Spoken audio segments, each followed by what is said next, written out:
also worked as a bouncer with no health insurance for $7 an hour. And then, within a couple of years, I was owning my first apartment deal. I thought I was brilliant, but I was actually an idiot and had done everything wrong and, survived by the skin of my teeth, and then kind of learned from that. You don't need to do more deals just because you can. And it's not the right time in our lives to make money just because you can when we don't need it. I actually had some investors that were angry with me. They actually got mad and they made comments like, oh, I thought we were doing this together and we're going to continue doing it.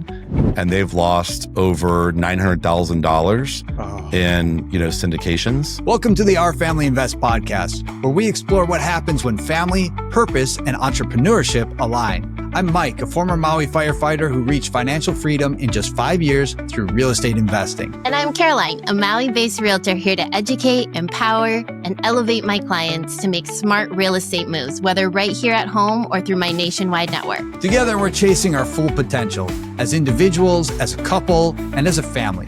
We're here to build a life that matters. And each week we share the stories of couples who inspire us to love harder, dream bigger, and grow bolder. So join us and let's learn, share, and grow together. Right. Today we are excited to welcome Trey and Erika Stone, a couple who went against the grain and redefined what success actually looks like. Trey grew up in Pasadena, Texas, earned a full ride to UT Austin, bought his first rental while still in college, and went on to build a multifamily track record with 21 exits and more than $139 million in created value. But here's the part I really love. 10 years ago, they stepped away from the spotlight to raise their 3 kids and build a life they were proud of. Now they're choosing to step back into the arena with intention, service, and a family-first mindset. Their heart for legacy, community, and possibility is contagious, and I'm so grateful we get to share their story today. All right, you guys. Well, we are very excited to have you on the show, but before we go into all the things that you do, I want to know who each of you are at your core, but I want you to answer for each other. So Trey, maybe you could tell us what we don't know about Erika. And then Erika, maybe you could tell us who is the real Trey Stone. All right. I feel weird going first, but I guess that's the order that you posed it. So I'll do that. Well, first of all, thanks for having us on the show. Great to be here. And by the way, with that intro, could you come out to like all of our events and, come up there and MC for us and give that intro? That was awesome. I feel really good about myself now. Amazing. You should, as you Let's should. go. But so Erika, she is, I think in a lot of ways, she's kind of the bedrock of both the family and the business because, I think for myself, I tend to get a little bit more cerebral in how I think about things in general. And I was a finance major in school and I'm, kind of analytical.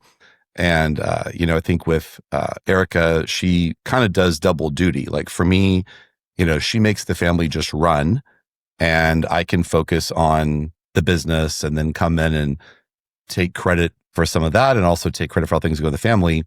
Whereas Erika doesn't have like an official job title within the business, but yet, as you'll hear, I'm sure as we'll explore today, she's very instrumental in the success that we have there. But yet day to day, she also keeps our family, running smoothly.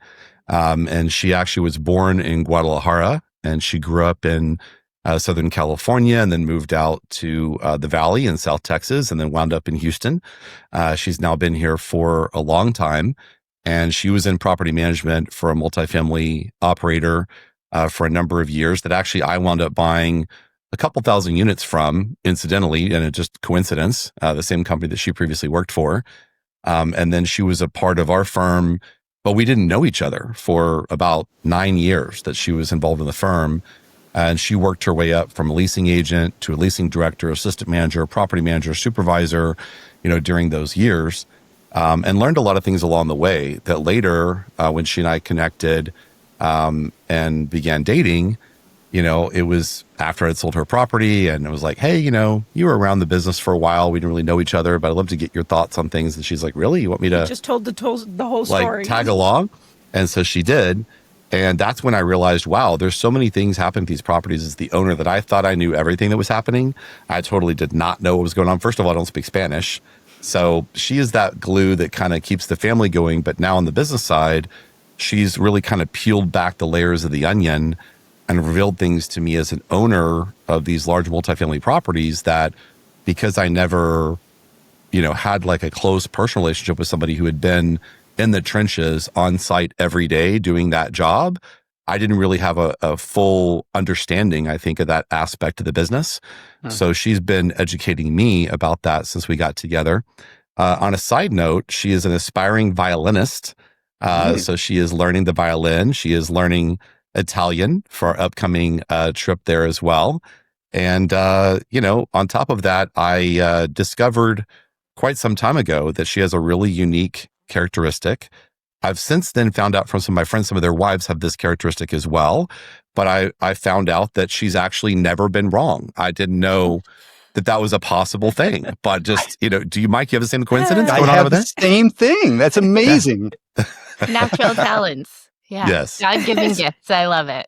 So that's my little blurb about Erika. But yeah, she's around the house, the rankings, who's running the show. I'm pretty far down the totem pole. So I have to kind of defer to the CEO over here when we're living our lives outside of work. So yeah. Awesome. How about you, Erika? What would you say about Trey? I guess from outside of work, what you guys already know, that he has a huge heart. He is like a great family man that puts his family first, always, before everything. Family comes first.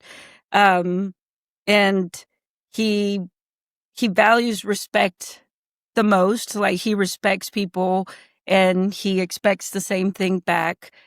He's super funny when he's not like on track to do something. He concentrates a lot and focuses on things, and then you can't get him out. But then when he's around us, he's just like always making everybody laugh, and I don't know, just a very funny family, big heart guy. Love I love it. it. How did you, after you met, were you interested in Trey right away, or what made you say yes to a first date? Not at all. I knew Trey for over 10 years, I believe, before I knew who he was, but I was a leasing agent, and you had over like 6,000 units at that time. So there were so many layers between us that I was a new girl here in Houston, and it was my first official job in the multifamily. So I reported to our supervisors, and we knew who the owner of the property was, but never really had a relationship or got to talk to him because he had so many properties around Houston. So we both had been married for years, and then it wasn't until I moved up to being a property manager that I actually got to interact with him for the first time, right? Was it Monte? I think it was Catalina first, and then Montabella. And I'm like, okay, he's nothing like the guy I thought he was. We actually, we would all talk, and we're like, oh, he has to be like, he had the money from his parents, and we all thought that he came from money, that he was wealthy. And we're like, oh, he just comes and buys properties and all this. And we started talking about like, the struggles of the properties in 2008, 2009. And I had to ask him, I said, why were you so cheap? Like, why were you not paying bills? And he explained it. I had no idea because I was in property management, the struggles that he was going through. And then when he finally told me everything he had to do just to keep the properties, not from losing the properties, I keep them guess. afloat during that time. But what got me to saying yes was at the gym. You want to tell the gym story? We had a lot of layers, like she said. So I knew who she was. I'd seen her, but not well. I mean, at any given moment, I might not, I'll confess, have known her name because, we had a lot of employees. I mean, just the corporate office alone, I had 46 employees. And then, I had acquired another property management company. So I had properties in 9 different states. And so, there were a lot of people with the firm. And then when you add turnover to that as well, there were probably thousands of employees in those intervening years. And she had worked briefly for IMT, Investor Management Trust, where I mentioned I bought some properties, then came on board with us. But she was still on the leasing side when she came in. So, if you think about the layers, you would have the leasing director above that position. Then above that, you would have had assistant, then manager, then supervisor, then our director of operations, then the COO, and then me. So there was a 7-layer spread, 8 if you include her position, between us. So we just didn't really interact. But, I'd seen her and, kind of registered, she's cute. But, she's an employee, whatever. So nothing. And then as I was selling off my portfolio, her property was one of the ones that was sold. And we were both at the gym one day, and it was kind of the middle of the day. And I noticed it was me and one other guy, like in the free weights area. And then there was like the squat racks and stuff over here. And she was over there working out. And I was like, there's only like in this area, there's me and her and one other person. Cause you go in the middle of the day, sometimes 1, 2 o'clock at the gym, there's like nobody there. Yeah. I was like, is it more weird to say hi when she's trying to get her workout in? She's in workout clothes. Or is it more weird to act like I don't see her like right there next to me where we're both working out for like an extended period of time? So I'm debating in my head and I'm like, okay, it's more weird just not to say hello. Maybe I talked myself into that. I'm not sure. Yeah. But I went over and said hi. And as soon as I walked over and said hello to her, she looked at me kind of shocked and said, I'm on vacation. And I was kind of like what? It was 2 p.m. So I didn't want him to think that I was like on the clock working out. That is amazing. And I was thinking to myself, like, I don't own your property anymore anyway, but also what? I was just saying hello. Like, I don't care. But it hadn't dawned on me that she had seen me as the boss like for many years in her mind. Sure. And so her initial gut reaction after 9 years with the firm was that I would wonder what she was doing at the gym in the middle of the day. So anyway, got her number and I think I probably had it at some point. I don't know if I had it in my phone or not, for when she'd been a manager of a couple of different properties. Cause that's the level at which, once she reached that point, I have more direct, ongoing conversations. I mean, for one thing, a lot of my on-site employees that are not managers for the positions below that, many of them don't speak English and I don't speak Spanish, at least not very well, as I've learned. The little bit that I thought I spoke, I get around her family and I say a bunch of things that I wish we have some other stories for you off the podcast sometimes about that. But so yeah, just, kind of said, hey, I think since I don't own your property anymore, you're fair game.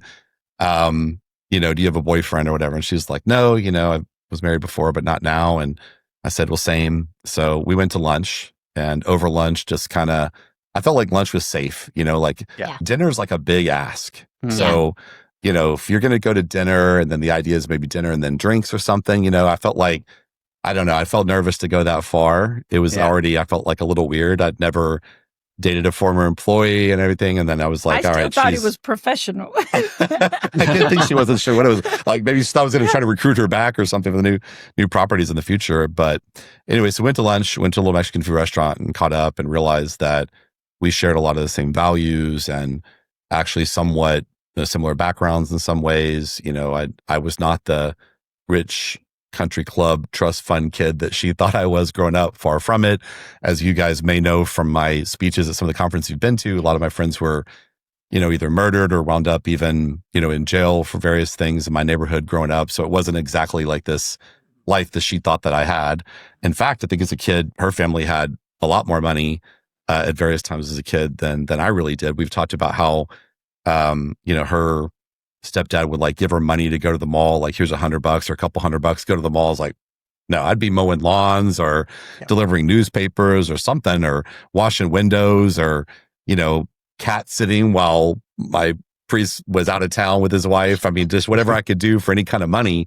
I'd sold candy at school, like whatever it was. Nobody was giving me a couple $100 to go to the mall on the weekend. I was like, wow, you were rich. I didn't have that, growing up. So we just realized we had a lot of connection there, and then both had, young kids from our previous marriages, and it kind of just moved fast. We realized if we were going to be together and include the kids, you had to kind of it's like a big commitment. You're not just dating the person, like you're taking this responsibility that you're going to now involve your children. So we kind of discussed early on that it was like, all right, we just either keep this, where we can't do more than go on a date occasionally when we don't have the kids, or it has to be something where we're going to be kind of serious if we're going to do this. And what was funny was I didn't really want a serious relationship at the same time, and neither did she, but we kind of felt like, well, yeah, but if we've got young kids, we're going to do this, it kind of has to be serious or not at all. Yeah. So I think we tried to tell each other everything we could to scare the other one off in the beginning. We did.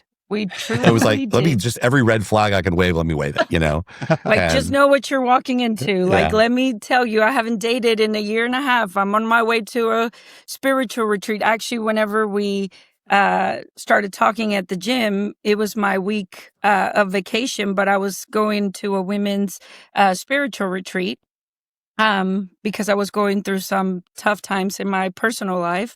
And so right after I got back, it was like, okay, you want to go to lunch? And then everything just started flowing. And even though we were both like trying to, I guess we always say like push ourselves away from each other and say like, no, this is not going to work. This should not happen.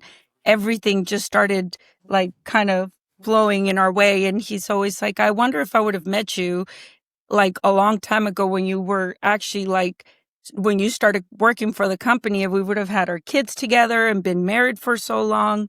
And what I always tell him is that we had some growing to do. So Yeah. we were not ready for each other at that time. He Yeah. needed to learn some things and I needed to learn my own things. And that's why we are best friends now and we're going to stay married forever. But I think it's because of the lessons that we learned through those I times. love that. Yeah, that's so good. And I think there's something important about going in, waving those red flags too.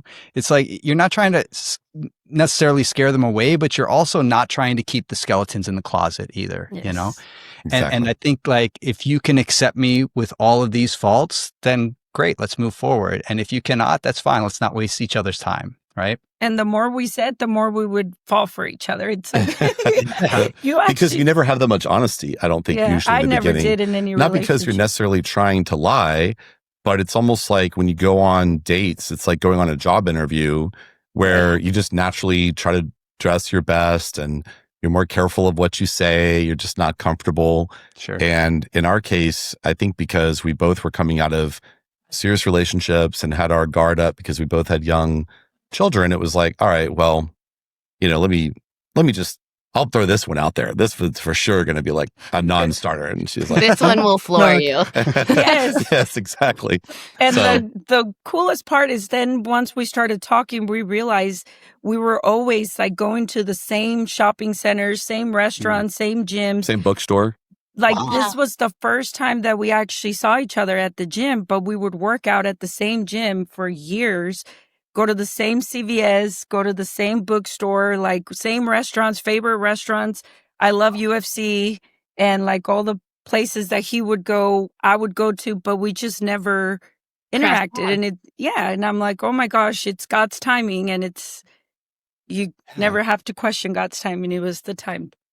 That's so good. So, all right, I want to switch gears and move into the business because you said that you didn't grow up with silver spoon, Trey. I mean, I thought, how do you grow a huge syndication coming from, a shady area? I mean, it sounds like you had to really focus on your studies and which got you into UT Austin, right? Yes, sir. And you just wanted it more, I guess, right? And then I had a huge fear of being poor. Really? And I had a feeling that a lot of people that, were in my neighborhood, there was kind of a couple different routes you could go. And one of them was to go work at the plants. There are a lot of oil refineries. That's why they call Pasadena Stinkadena down here, because you could heavily smell all the gases all the time from the refineries in the area. It's a very pungent odor. And it was not like where you want to be. In fact, if you've ever seen the movie Urban Cowboy with John Travolta, that movie was filmed in Pasadena, and Gillies, the bar that then became a casino in Vegas, and I think a little bit of a chain now, that was the bar where they could ride the mechanical bull and everything in the movie with John Travolta and Sissy Spacek. We had that bumper sticker on our Oldsmobile growing up, because if you parked in the parking lot, which was like right across from our home, they just went through the parking lot and put a bumper sticker on everybody's car. No way. If you went there. So everybody had the Gillies bumper sticker in town if you'd been there even one time. And you could see it from, I remember my roof, because I had a bedroom where I could get out on the roof, and I'd go hang out on the roof sometimes, and you could see Gillies, just especially at night with it lit up. So yeah, that was if you've ever seen that movie, you remember that he worked in the oil refineries in the movie, and that is how it is. So you had that path where you could go to work in the plants. And, I didn't really want that life. I knew a lot of people family and otherwise, that were working in the plants, and they made good money, but it just didn't feel like an environment where I would be happy. And I didn't know anybody who did it who was happy. So that, led to it also. And then the other path was people who kind of got mixed up in drugs and gangs and things like that. There really wasn't much else going on in that neighborhood at that time. And so to me, getting a chance to get that full academic scholarship to UT, my fear was if I don't figure out something else, I don't want to wind up in one of those two options, which look at it back now, that feels irrational. Like I could have left UT and moved anywhere, gone anywhere, worked anywhere. But when everybody that it feels like never really left the neighborhood, I think it somehow just it stamped that mental impression on me that if I didn't do something radical that was going to be very different, then those are the two paths that I was going to wind up on, one or the other. And I did know people who worked in the plants who also had college degrees. Maybe that was part of why it didn't, like I said, I can't even really explain now why a person would think that. But sometimes you grow up in a certain neighborhood, you suffer from groupthink without even realizing it. You're kind of brainwashed or indoctrinated to thinking certain things. And so I was very ambitious because I knew that I didn't want to wind up back in that situation with either one of those options. And, came across a professor that, really inspired me and kind of got me on the path. And then later, as I started buying single family, I found a mentor, and I'd owned a mortgage company at the time, and I was his mortgage broker, and I was helping him on his first apartment deal. And he had been a managing partner for the second biggest accounting firm in the world, and ran all of Eastern Europe for that firm. Very experienced, knowledgeable guy. And to him, going and doing, a $10-20 million apartment deal was like nothing compared to the size of the deals that he had been working on, like airline mergers, things like that. So it just seemed to him like a simple thing to do. And he was very successful with it from his first deal on, made deals since that time. And he asked me, why are you doing these rent houses? Because he was new to real estate. It was Arthur Andersen where he worked, and that firm blew up after the Enron scandal because they were Enron's auditors and they were considered to be complicit.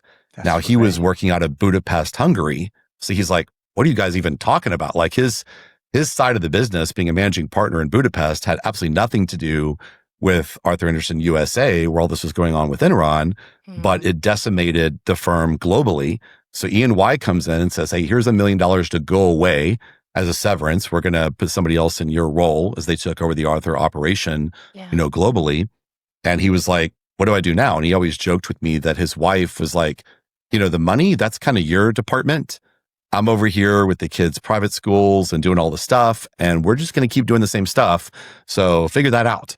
And he was like, well, crap, what do I do? So he wound up founding a group that I was a part of as well. He found that group and started buying apartments. And I just happened to be his mortgage broker and had these rent houses. And he's like, why aren't you doing that? I said, well, dude, you're rich. Like, I'm broke. I'm doing no money down single family deals until I can someday have some money to put down. Like me even being able to buy a large number of homes is kind of still at that in my mind was like a long time that it was going to take, a slow fuse, because I felt like the velocity with no money down deals is pretty slow. And I didn't have a Pace Morby or somebody like that to show me how to do that, at scale. So I had to find sellers that were flexible and this would sell far enough below value that we could do a soft second and do it that way. And really I was only in the mortgage business to facilitate that. I felt like that will help me learn more about financing and creative financing to be on that side. So anyway, I told him that and he said, well, that's stupid. You should do it anyway. I'll help you. And I was like, okay. So I called him the next morning, like 7:00 in the morning, like, hey man, let's start. What do I do first? And he's like, well, first of all, don't ever call me this early again. And kind of had me call him later that day. And I followed him around like a lost puppy dog for a few years. And he kind of vouched for me with all my investors in my first deals. And he let me into a deal with him as well. And there was some credibility from him being my mentor and also from being a passive in my first deal with him that then led other people to feel comfortable investing with me. And I did it all my first deals for free. I didn't charge any kind of syndication fees or anything because I felt like who's going to want to pay me for my own education, in the business. But then those deals did well. So then those investors were willing to reinvest with me. And then I was able to roll, some fees into those deals that gradually came up to market as my resume kind of caught up to my bravado. So that was kind of how I went from being a broke kid in Pasadena to, owning apartment deals. In fact, I was just telling, you guys talked to Ian, my business partner, earlier today for a minute. And his dad was asking me some questions about getting started. And I was telling him it was funny because in college, I also worked as a bouncer with no health insurance for $7 an hour. So, when you're fighting for $7 an hour before taxes, I would add, and with no health insurance, like it's not a great, one trip to the ER just for some little stitches or something. And then you're out, 2 weeks worth of work as far as what you made because the boss isn't covering that. And then, within a couple of years, I was owning my first apartment deal, as what I called at that time a lead investor, and then they call it a syndicator. We didn't really use that term back then.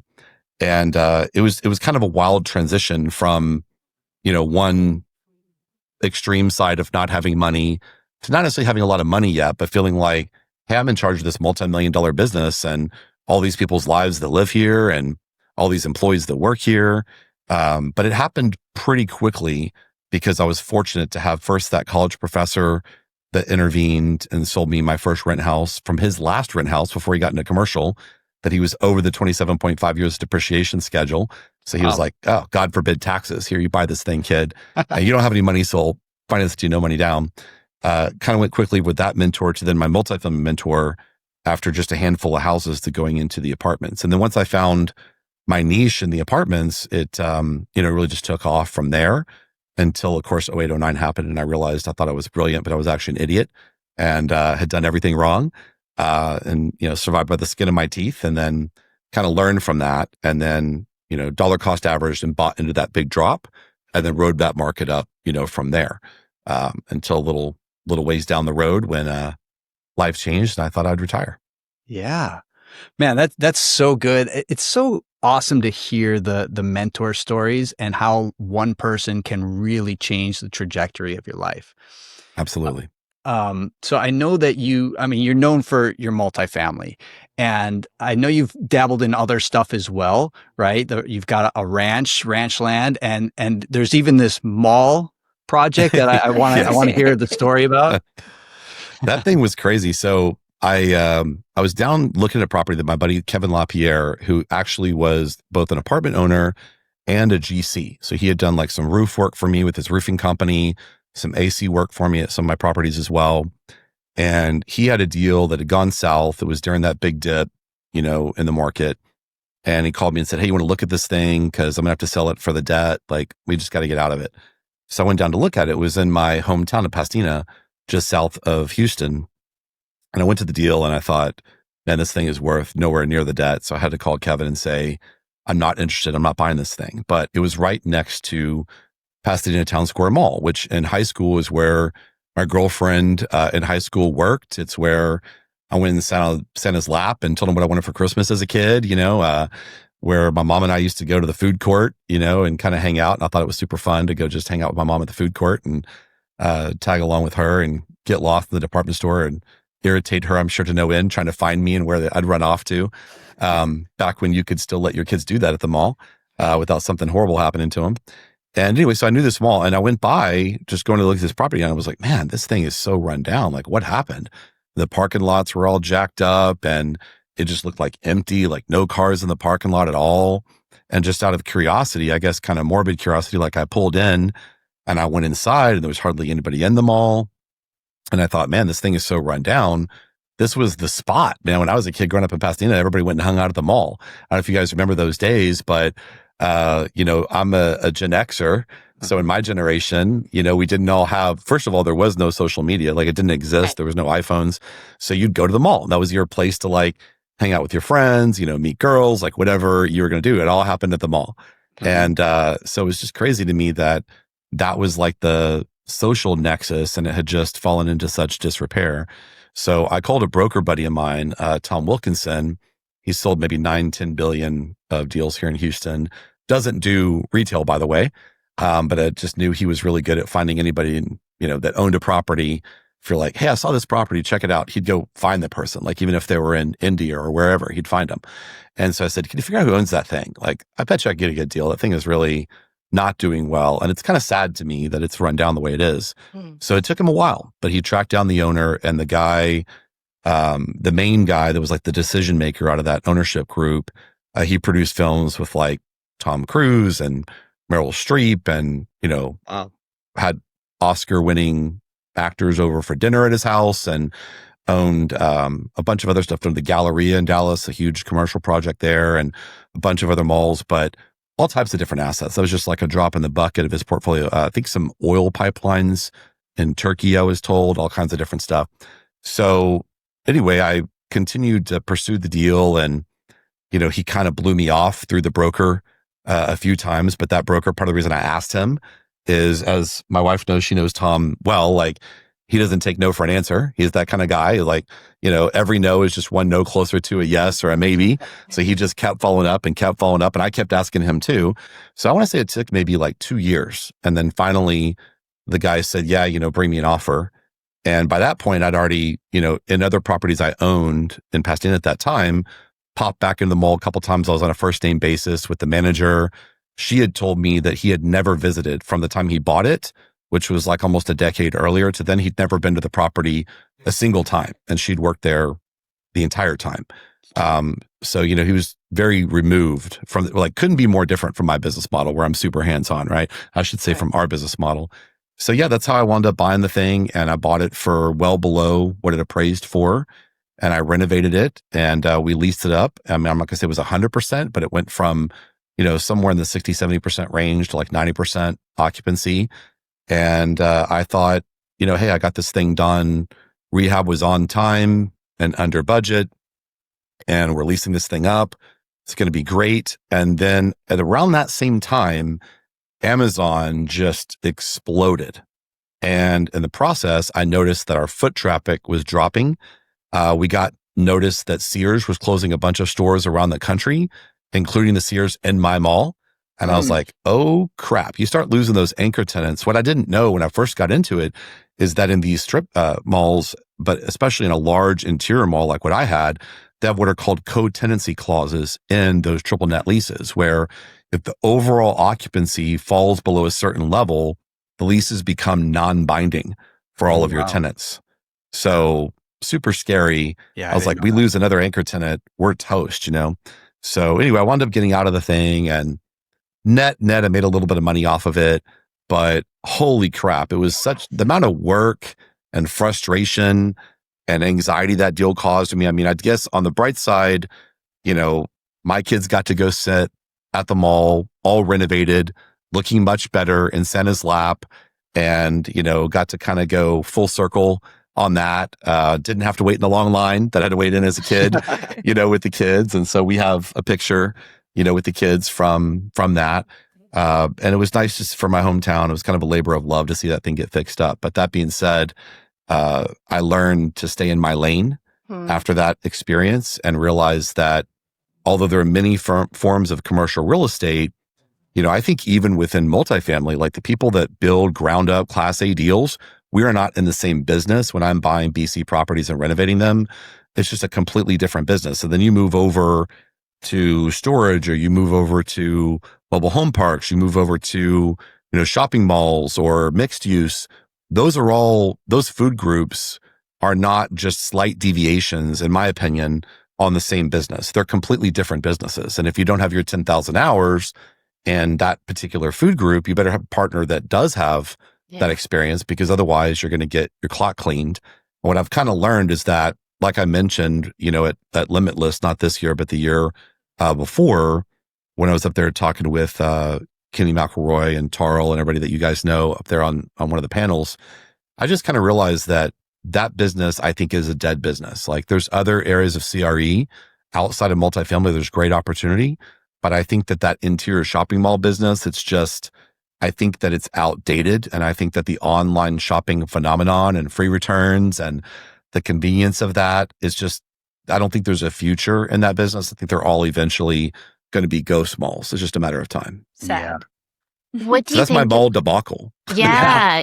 And do you think that mall purchase was definitely more of an emotional purchase, or did the numbers still seem to make sense to you?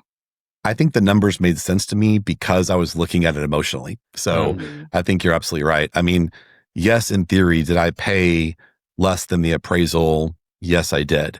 Yes, in theory, with the increase in NOI, should it have been worth, a lot more? Did I even get a broker who was bringing offers that were at a higher amount? Yes. But I think that if I would have looked at it unemotionally, what would have realized earlier was that for the amount of work of that deal, I could have done 4 or 5 apartment deals where I would never do an apartment deal to make less than $1 million, not overall for the investors, but just for me personally. Like if I'm not going to make $1 million on a deal, I'm not going to touch that deal.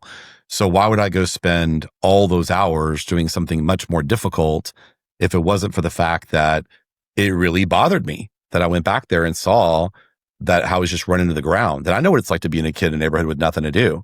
And, that was the area that everybody got to go hang out and, feel like you were, let's just say that there's other things you could be doing.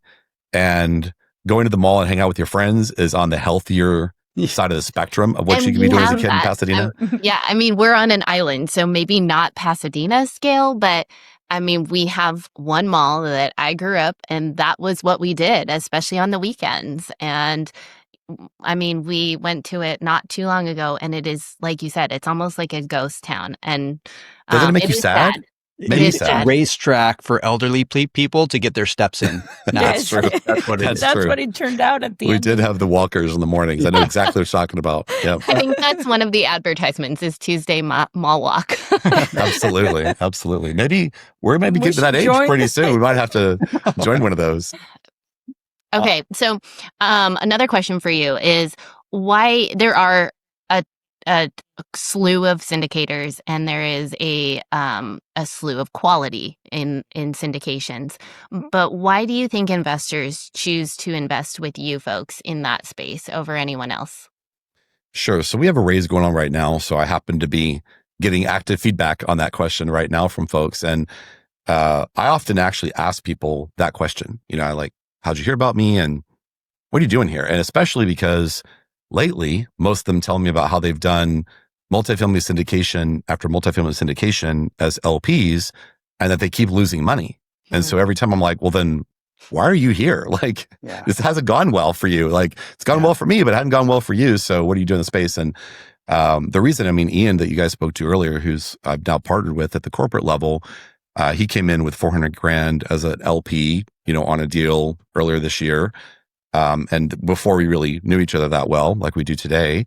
And, his reason is pretty consistent with what I hear from the other ones, which is that almost all the people now that will take new money. In other words, before I kind of semi-retired and didn't buy a deal for 10 years, I had still been doing deals for the 5 years before that, from 2010 to 2015, which is the last deal that I bought was in 2015. But I hadn't taken on a new investor since 2010. And in fact, I'd also done 5 or 6 deals with no investors at all.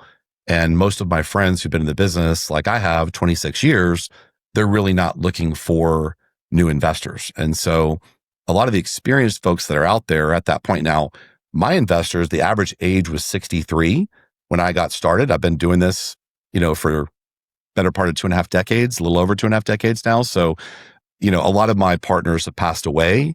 A lot of them kind of aged out of what I would deem to be suitable by securities law standards. There's certain aspects of your qualification, whether you're considered to be accredited, whether you're sophisticated, that go into the overall determination about whether an investor is suitable in a securities context, right? And so someone who might be, let's say, much older, not as much in control of their finances or maybe some of their faculties, this is not going to be a suitable investor, right? So I've kind of had to say, if I want to get back to doing this and I want to do it at scale, I'll have to rebuild that investor base all over again. And some of the youngsters that were in their 40s and 50s with me back then, they've chosen, they're still around and they're reinvesting with me now because they made money with me and all my deals. But for a lot of the LPs that are looking right now, you can't find that because the guys that have been doing it as long as I've been doing it are, for the most part, not taking new money or not even taking on syndications. They're just buying with their own money and that's it. Or they're just retired altogether, like a lot of my friends are. And then you look at, because also I started out buying apartments in my early 20s. Most people at that time, my colleagues in the industry, they were all in their 50s and 60s doing their first ever syndication. So I started very young and I've managed to now come back after the kids got older, and you guys know a little bit of the story, and realized that I kind of outlasted my original investor base. But the newbies that have come in, they've never really been through all these multiple market cycles. They don't have exits. And almost every single one of them that is taking money now, they syndicated deals, frankly, when they shouldn't have been buying.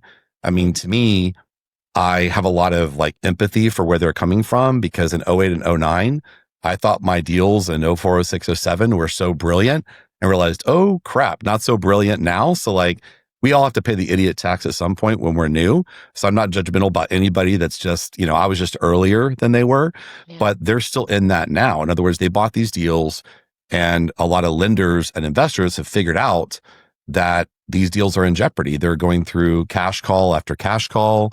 They have expiring short-term maturities on their notes. They have expiring short-term rate caps that are burning off, that now, because rates have moved up, would be millions of dollars to purchase a new rate cap on those deals, which is not viable in the economics of the deal.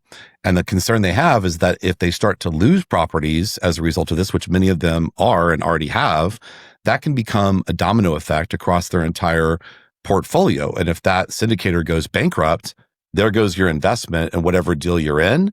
Even if, in fact, the deal that you were in was supposedly a good deal, their other deals can still take them down. And they don't just have to worry about bankruptcy on those deals. They have to worry about litigation, whether it be civil or otherwise. And a lot of these guys get bogged down in tons of litigation, and it just completely destroys their business. And I know a lot of people that didn't make it through that in '08, '09. They're not in the business anymore.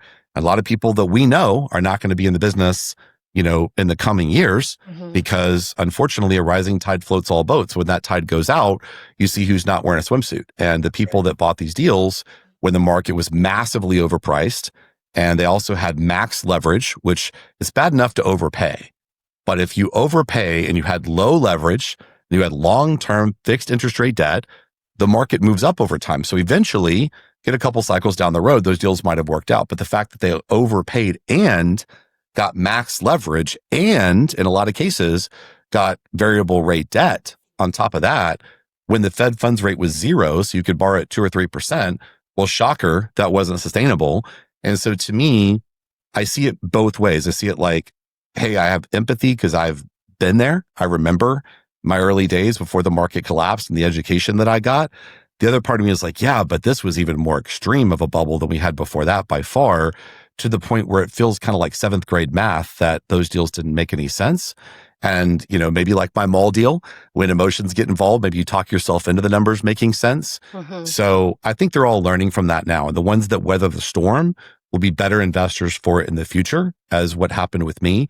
But LPs are having a tough time finding a sponsor right now that they can invest with, that has all the exits. Like I've got 21 exits across thousands of doors and every deal. I've got all the settlement statements to prove it for the investors. I've sold them all for millions more than what I paid.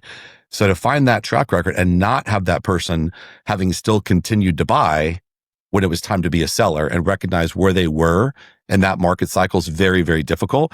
And the small handful of people that are out there that have that experience, have that track record, don't have any bad deals in their portfolio, those are my only competitors. And the thing is, most of them are not looking for new money. So that's kind of the niche that I've fallen into. And by the way, I didn't know this, coming back last year.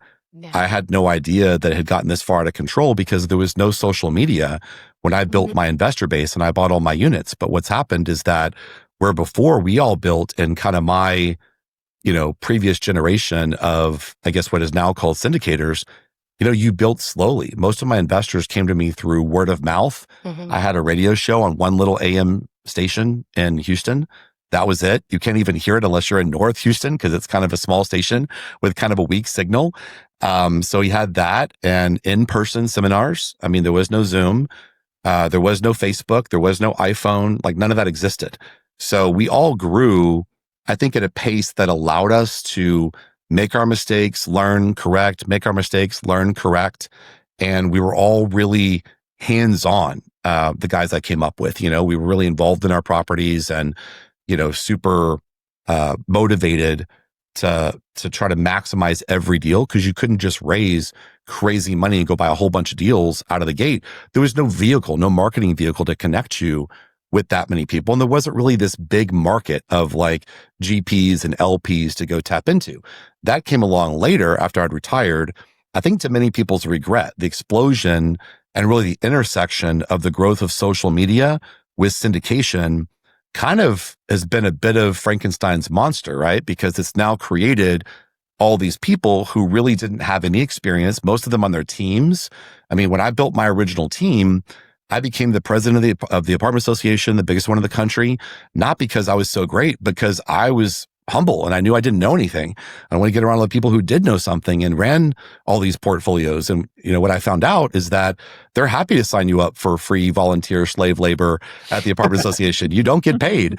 And when you're a guy like I was, that's, a young owner that wants to learn, doesn't know anything and knows he doesn't know anything, and you show up to every single thing they ever have at the local, state, and national level, people are like, hey, you're always here anyway. You want to be on this committee? And next thing you know, they're like, hey, you want to be an officer? And next thing you know, you're on the board at the local, state, national level, and you're, in a leadership role. But it's because there's not a lot of owners that get that involved in it.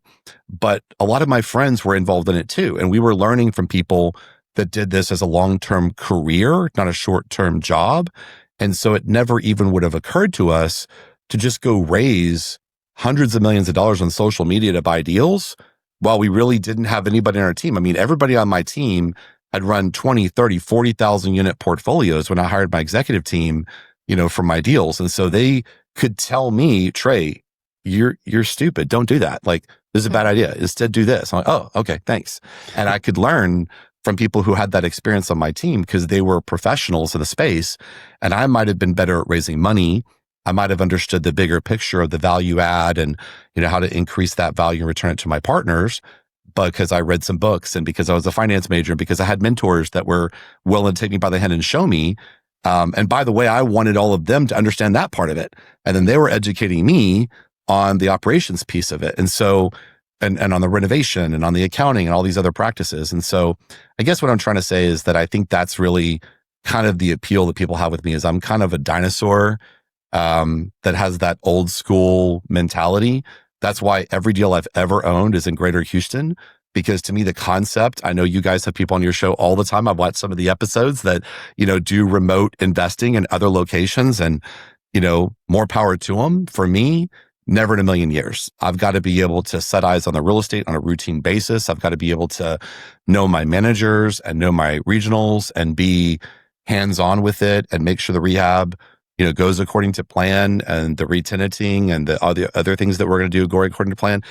And to me, when you combine sort of that disconnect a lot of people have from the property with this tool to raise money in that way, what you've done is you've created a lot of people who are kind of set up for failure. Unfortunately for them, not just for their LPs, but it's sad for the GPs too, because a lot of them are great people who just didn't really know how fast it was going to grow beyond their abilities and skill set and their teams. And now the market has been very unkind to those folks and they're having to see if they can just, stay above water. So that's kind of our unique, I think, market position is that, I'm like the old guy in the room now. And I was the youngest president of the apartment association, their history back then. And now I had somebody interview with me the other day for a corporate level position. And I said, well, what are your thoughts, questions about the firm? And she said, well, I talked to a bunch of people and they all said, oh yeah, he's been around forever. And I was like, oh wow, I went from being like the youngest guy to like, I'm the old guy now, but okay, I'll take it. And most of the other guys like me that have been doing it for this length of time, 26 years of real estate investing, they have no need for new investors, just like I had no need on the deals I bought from 2010 to 2015 for new investors, because had I continued this whole time, to stay active and keep buying, you're just always bringing in more investors and onboarding them. And honestly, it will be that way again here within a year or two in this business. I'm certain of it because I won't buy deals just for fees. Otherwise, I would have been doing that the last 10 years that the prices were dumb. And so if you have that mentality, it's always easier to find money than it is to find good deals. And that was something that my mentor taught me when I said, I can't do apartments because I don't have any money. Well, no, finding the money is easy. Finding a good deal, that's hard. And then executing on that deal, that's really where the rubber meets the road. Yeah, I think I think it's interesting that your pause, which we'll get into, of 10 years probably served you really well. And being able to think about how you started out in the business, and you're the youngest old guy, which is awesome, is that you had time for that absorption because the lack of social media, which is really interesting. And like being able to raise money isn't the problem. That it became the problem, right? Right. So, Being too yeah, easy to raise money, that became the problem, I think. It's like yeah, funny, it's the other way around. Like the money right. was too easy. And some of these guys that if they'd grown more slowly probably would be a lot more successful today. Unfortunately, it was just like too easy to raise money. They grow too fast. And then little problems become huge problems Hmm. and they become insurmountable. Whereas if they would have stayed little problems and they're smart guys, they could have figured it out. But it's tough to handle that if you've already done thousands of doors before you figured out what you were doing. And moving at such a speed compared to before. So, stepping back for 10 years, you have not bought deals. You guys stepped away to raise your family. How did you come up with that decision together? And especially when you were building something that was so successful?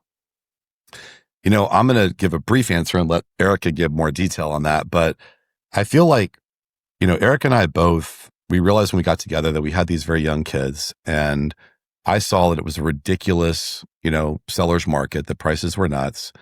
And so we had that conversation. And I said, look, I've already been, taking a few chips off the table, selling a couple of properties. What would you think if I just sold them all and kept one property, just to have a cash cow that we can milk to pay our bills? So we don't have to eat in any principal. But what if we just stopped? And instead we did all the stuff with the kids and spent a lot of time with them. And Erika was just an overwhelming support of that. And then following that, it took years. You don't unwind 6,000 units overnight. So we still had a lot of properties to keep up with for a large portion of that 10-year period of time as we gradually sold those properties off. Also, I found out from my tax advisor that you don't want to go sell 6,000 units in 1 year. You want to stage that out and keep, rebuilding that carry forward net operating loss. I had never thought of that. You find out new things when you flip the script and you go from being, I only buy and hold to now I'm going to only sell. And you're like, oh, wait, it's different problems, right? So taxes kind of drove some of that timeline. COVID drove some of that timeline. But the decision not to buy new deals was one that I think Erika helped me stay the course, because I had investors that not only were pursuing me aggressively to take their money because I'd made them so much money to get into new deals, but I had brokers pursuing me aggressively to buy those deals. Yeah. I had a little bit of deal junkie syndrome where like I would look at them anyway because I couldn't help looking at them sometimes. And I'd mention them to Erika and she was like, but do we need more money? And I'm like, well, no. And so it's like, yeah, I guess it was hard, especially for the first few years to like just let it go by. Cause plus the market was still continuing to move up, during that time. However, at one point that actually became what made it easier because the market just went so far up that I was like, this is insanity. Like Dodge the bullet. yeah, this is just nuts. Like, thank goodness we're not buying, in this market. And I started telling all my friends no to the deals they were asking me if they should buy until they just thought I was such a negative Nancy dinosaur. They stopped asking me because like, oh, he's the deal killer. He just kills everything. I'm like, no, because the numbers are stupid. They don't make sense. Yeah. So that was my side of it. And then I'll let you speak to your side of that. I guess for me, I've always, like I said, for both of us, family comes first. And I knew that my oldest daughter was already like 7 by the time we got together. So I had lost a lot of time that I wish I could have spent with her because I was at work. So it was like, finally, it was like I had the opportunity to both of us be home and raise like our babies were about 2. Yeah, just under. Yeah, 2 years old. I told him if we have the opportunity to stop, like we don't need a bigger house. We don't need a better car. We don't need more money. What we need is to like spend time with our kids and let them have the memories. My parents were always working too. So I never really, it was just more about here's money, there's money, there's money. So I always like had it in my mind that I didn't want to do that with our kids. And so I said, you had enough stress, baby. If you could just walk out and we could keep one property and we can enjoy our kids. They're going to grow up so fast, which they have. Oh my gosh, our oldest is driving. But I said, let's enjoy life and let's enjoy what you worked so hard for to get to this point where now we have everything that we need. We don't lack anything and we could get to go and be coaches of the kids' soccer teams, volleyball teams, and enjoy like every aspect of our babies growing up. And we sure did until we got tired of playing Wheel of Fortune, which I introduced him to. Yeah, she got me going on that Wheel of Fortune game, both in Vegas and in Lake Charles.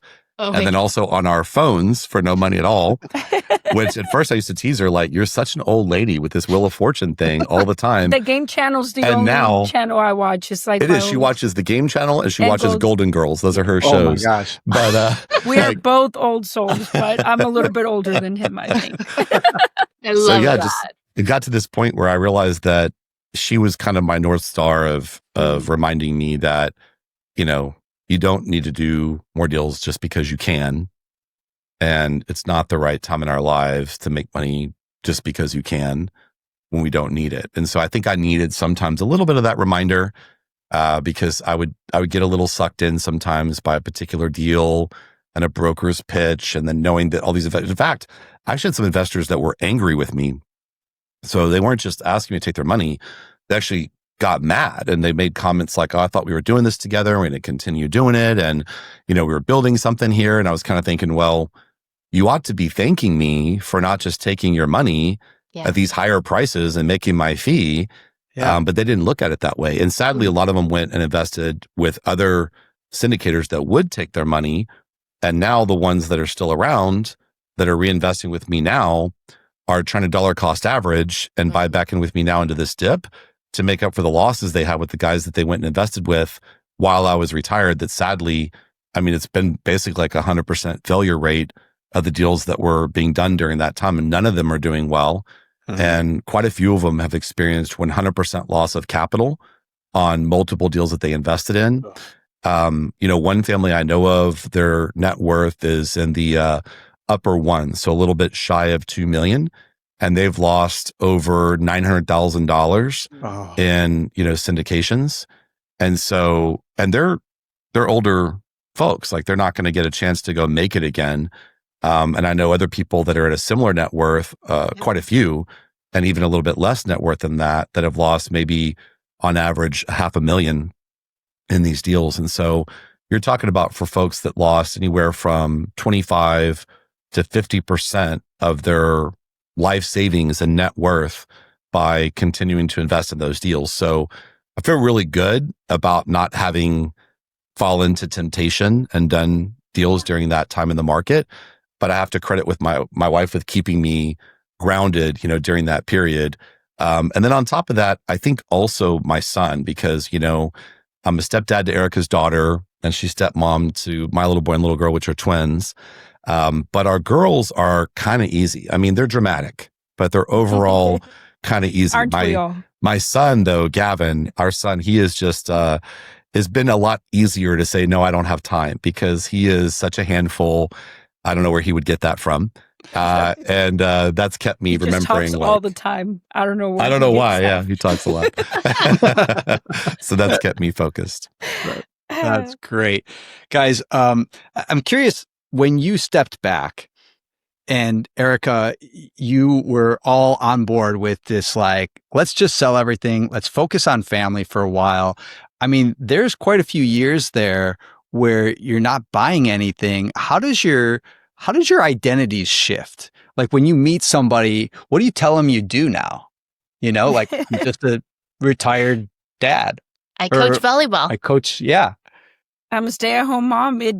I think the hardest part was for me just getting to interact again with adults for a while when we were out there, because we got so used to just being at home and kids' activities and everything was just around our kids and focused on our kids, that it's been like a bounce back. I never even had social media. Like I still don't have TikTok. I don't believe in any of that stuff, but we have Instagram now. But it was a big shift, I guess, and more for me that I was always used to socializing. I'm a social creature and I like being around people. And when I stopped working, it was just like with the kids and with Trey at home. But that tells you how good of friends we are, because we were together 24/7 for a long time, 8 years, where most of the relationship up until very recently. Yeah.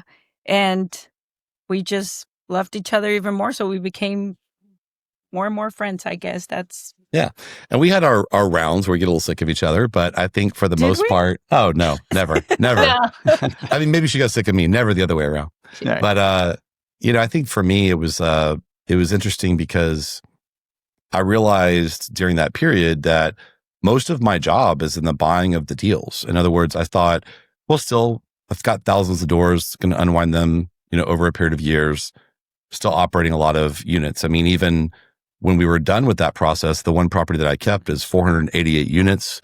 And then we had a primary residence that I'm embarrassed to say the amount of square footage we're keeping up with there. I mean, it's 16 air conditioners to give you an idea at the main house. And then we had, our ranch, which is not by Texas standards really a ranch, more of a homestead, but maybe it'd be a ranch if we were somewhere other than Texas.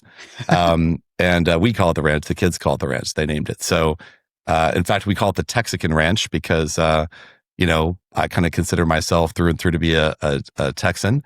And Erika was born in Mexico, but she's a Texan now. So we made it the Texican Ranch. I love it.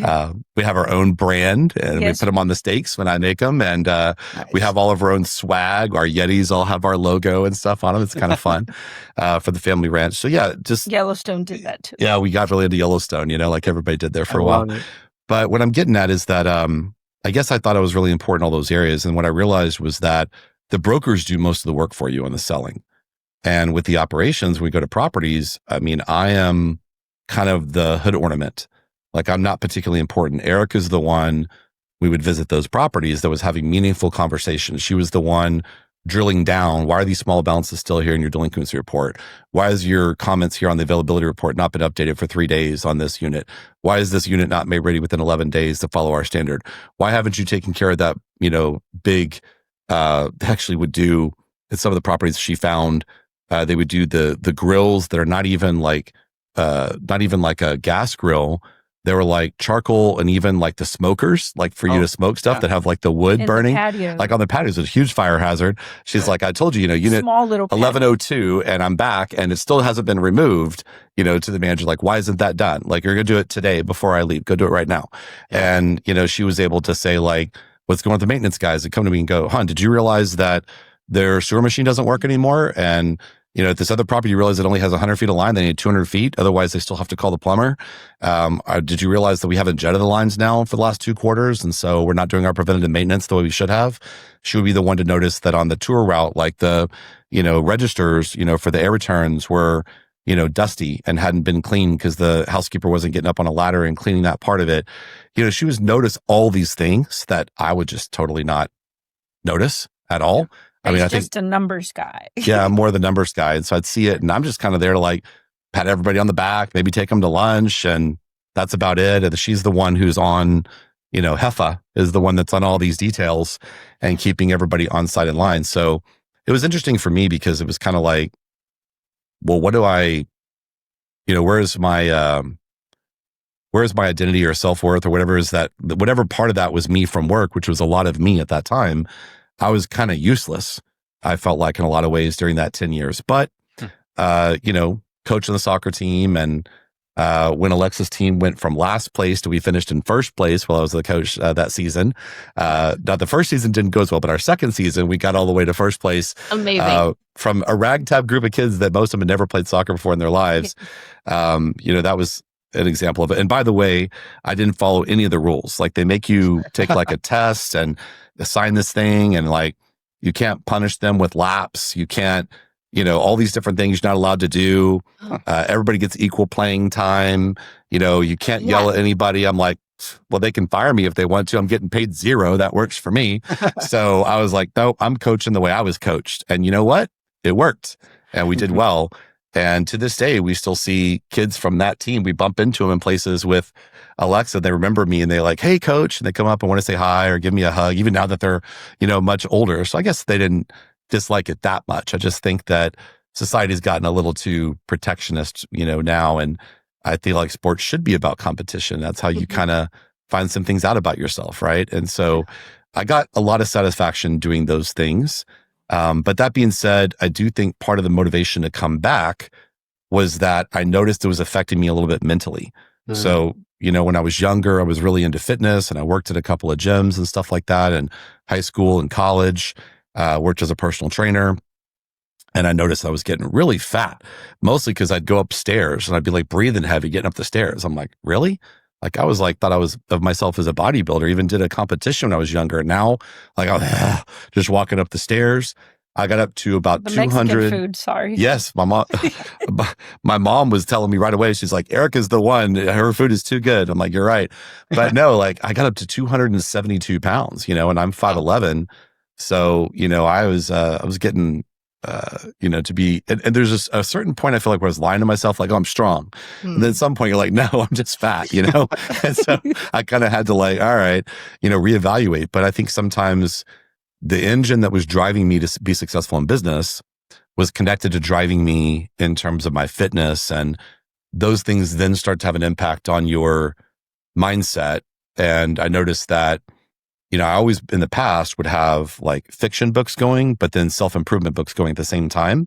And that's why when my buddy, actually the same mentor that got me to multifamily, kind of told me about Kindle, which I'd never heard about. So when I'd travel, I'd have my fiction book and a nonfiction book, maybe even, 2 of each, and was like, oh, you can consolidate that into this one little device. How cool is that?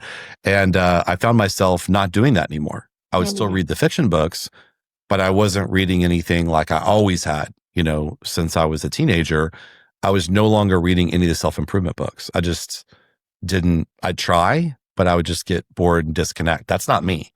And so since getting back and now buying in this next season, now the kids are older, I find myself, I'm back to doing that again. And I'm also working out more consistently again. And I got a little ways to go, but I'm in a little better shape than what I was. I'm probably about, 30, 35 pounds lighter than what I was when I, got really overweight. So I don't know. I do think that it's challenging to retire.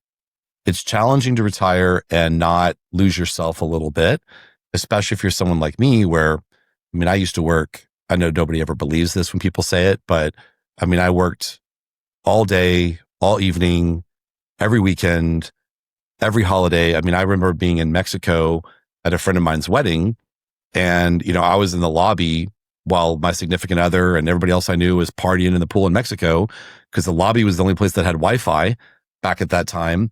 And I was doing financial reporting and getting that out to investors for all the different properties and stuff. And I remember going skiing on a trip also like with my family, and my parents getting annoyed with me because I kept staying behind while the whole family went skiing, because I was in the unit, working, and I used to carry with me a travel printer and a travel scanner and, all that stuff.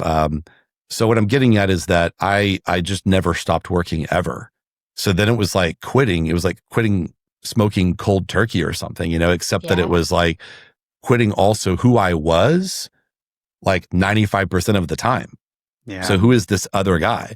And I'd never been a dad before, so that obviously was taking center stage, but it was just, it was great. And I do not regret the decision at all. I think kind of working hard early on and then being able to stop and raise the kids while they were little, I wouldn't do that differently. I think that was the right move. But I'm just saying it wasn't all sunshine and rainbows. There was some confusing feelings along the way. Yeah. I'm curious, was the plan always like 10 years, 2025, we're going to start buying again? The plan was never buy again. Yeah, we were done. I was like, I'm out. It was the thought process. But, we were sitting at Avalon Diner off 59 South, not too far from our home. And we'd been there for a couple hours waiting for the kids to get out of school. And we'd long since drank the 15th cup of coffee or whatever after the chilaquiles. And, we're sitting there playing Wheel of Fortune on my wife's phone on the app. It's a really cool game. And I'm looking around this Avalon Diner, and everybody's like 80 years old in this place this time of day. There's nobody else in there. And I'm like, hon, I don't know. Like, the kids are getting older, but we still got like, 8 years to go here before they're out of the house. And until then, can't really go anywhere, like not long term, because we don't miss their games and recitals and tournaments and even practices that we try to get to. You found yourself mentoring a lot of people at the house. I was mentoring a lot of people. We had somebody at the house like 3 times a week, somebody that had texted him or called him and, oh, can you give me some advice? Oh, can I talk to you about this deal? So I'm like, you might as well just go because it's obvious that you want to get back. Yeah. And then I had a couple of friends that got back to buying, and they were telling me about some of the prices they were seeing again. It was hard for me to believe because they had gotten up to, more than double that number. I mean, I bought a deal a few weeks ago here where I bought it for 47 a door. One of my former employees who had never owned any apartments, but he'd been in the industry a long time, he worked for me, kind of learned, the ownership side of it. Then he went out after he left my firm and bought 3 deals on his own, sold all 3 of them for a profit. Well, this is one of those deals. And he sold the property for $95,000 a door. I just bought it for $47,000 a door. Wow. So I saw this crazy drop, Yeah. in prices because the interest rate squeeze. And it was kind of along the same time that I started noticing with the kids, the pattern had changed, like pre, first grade, you kind of get all day with them, right? And in kindergarten, even it's a shorter day. And we didn't really do the preschool thing, kind of did that at home. And so we were always with the kids 24/7 at those ages. Then as they got a little older, they were in school, but you still get them right after school. But then they started having jujitsu and volleyball and soccer and saxophone and different things like that after school. And I realized, wait a minute, like until dinner time, we're not hanging out, So it was just like, by that point, I could have actually worked during that day. What difference would it have made? Because there's really no interaction with the kids until dinner time. We still do the old school family dinner table, no devices allowed, say grace, and no TVs on, nothing like that. And we're having dinner, and how was your day? And what was your high? What was your low? And we forced the words out of, yes, except Gavin, but the girls, we have to force the words Gavin out. will volunteer. The girls, you have to like interrogate them. Anyway, but the point I'm making is that I thought I was done. But when your kids get a little bit older and you become less important in their lives, sadly, and their lives are not revolving around you, and maybe even the weekends now, for example, like they always want to have their friends over or go to their friends' houses. And I don't want them to do that. I have this whole idea for the weekend, all the stuff that I want to go do that I look up. And then the weekend comes along and they're like, Dad, I don't want to do any of that. I want to see my friends. I'm like, well, I guess that's healthy. Can't really argue with it. So it got to that point where the role that we had been playing was kind of changing. I don't want to say coming to an end. They'll be our kids forever, but it's different when they're really young and you're the coolest person in the world to them versus they get a little bit older and their friends are now the coolest people in the world. And they have all these healthy activities that you've set up for them, but now means they can't hang out with you anymore. And so it's like, what are we doing? So seeing that with the combination of the big drop off in prices. And then what I told Erika is I was like, at least maybe one more cycle, because these cycles run about 10 years, right? I told her, if you think about it, this is another round here of like where you get the dip, and that's usually 24 to 36 months. Maybe there's a year of plateau in the middle, then typically 5 to 7 year bull market. I mean, with the Fed manipulation last time, it kind of dragged that out. And then we printed $4 trillion during COVID, dragged it out, even longer. But ordinarily, you get the 2 to 3 of the bear, 5 to 7 of the bull, right? With a little bit of plateau on both ends. So all in, it's about a 10-year cycle. So you can only really buy 2 or 3 years out of every 10 if you want to just have a target-rich environment with unbelievable deals. The rest of the time, you're waiting for that smart buy you made to then pay off, down the road, whether you're exiting the equity from refi or from sale. And so I told her, like, look, we got another better part of a decade here before they're really out. Like they turn 11 in March. And so the thought was, that's enough time to do at least, one more round. And now we talk about, well, I'm not sure that we're ever completely done again, because now that there's not really a monetary goal, there's not an amount of deals, whether it was 0 more deals or 100 more deals, that's going to change where we live or what we drive or where our kids go to school or where we go on vacation or anything that we actually care about. And so it's not really about that. It's coming more from the desire that like, hey, if we can turn these things around, and there's a sense of fulfillment with that. It also is massively life-changing because of the types of properties that we buy and the way that we change things there. It changes the whole neighborhood, which is really gratifying to see. So there's so many things about that we do now enjoy. But what I'm getting at is, even if we did want to stop and we just wanted to go spend 6 months in Europe, I mean, we got like 8 more years before that's even mathematically possible, right? Because they're still at that age where even if they don't want us to hang out with them, we're not going to miss games or, tournaments or things of that nature. So that's it felt like good timing to come back. But no, that was not the plan. The plan was dunzo. But then you realize that you don't stay this center of the universe to your children as long as you thought you were going to. I guess now it feels very naive. But in my mind, it was like, well, that's forever now. Now I'm dad. That's who I am. Yeah. And I'm always going to be dad, but I'm not going to be like super cool. I want to hang out with you all the time, dad, like I was to them when they were little. Yeah. I think it's super cool that you were able to be so intentional about taking that time and letting go of what had gotten you there and being willing to spend that time in their most vulnerable years with your children. And I think what that will do for them growing up will be massive because of their experience growing up right alongside of you for 10 years, right? And what do you hope that they get out of that when they look back, in 20 years or whatever, for that time of their childhood? Well, I'll let you answer first. I mean, you went from working a lot to being able to be a stay-at-home mom. So you go first, honey. I guess that they feel love and that they know how much we love them, that they became our all. And I want to, I guess, just make sure that they grow up with that confidence and knowing that they're very, very loved by both of us and that we pretty much put a stop to everything that we could have done at that time because we didn't have that kind of relationship with our parents. So we wanted to make sure they grew up in a better environment than we did, I think. I agree. Yeah. I mean, I think Erika kind of stole my thunder there. Her Indian name is Thunder Stealer. But no, I think when I look at my childhood, my parents, my mother and father divorced when I was 2. And then with my stepdad, he was the first stepdad I had. He was diagnosed manic depressive and he was an alcoholic, and it was not a very positive relationship. And then by the time that she entered her 3rd marriage with the guy she's still married to now, who now I call dad because they've been together for so long, I was already much older by that point. So it was different for my younger brothers. But for me, as the oldest, there was no, you're going to get to come play dad with me when I was that age after the previous experiences and kind of where I was at. And then with my mom, she worked a lot, worked all the time, and large portions of that intermittently. She was a single mom. And in her 2nd marriage, she never worked the whole time. So she was working for really both of them. And what I'm getting at is that they didn't really know where I was. Now, part of it was a different time. It was the street lights time. I mean, when the street lights go on, you have to come home because now it's dinner time because it got dark, right?